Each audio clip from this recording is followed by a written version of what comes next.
Hello, welcome to this episode of Auto Guide. My name is Sam Olaolu Ademoye, aka Motorman Sam.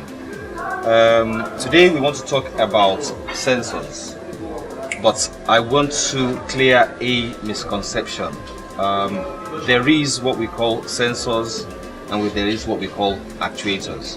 Sensors, as the name denotes, actually sense parameters.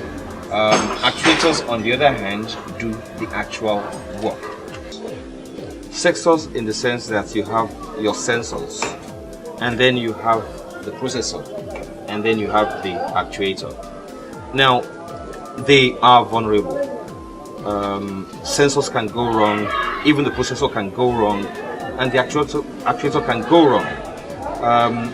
Because they're very, very intricate things to actually work out.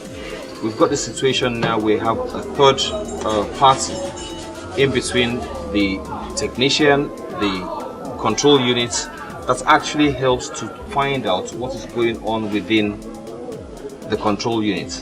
Do we have a problem with the injector? Do we have a problem with the processor? Do we actually have a problem with a sensor? The best way we can deal with that is to interface with the brain.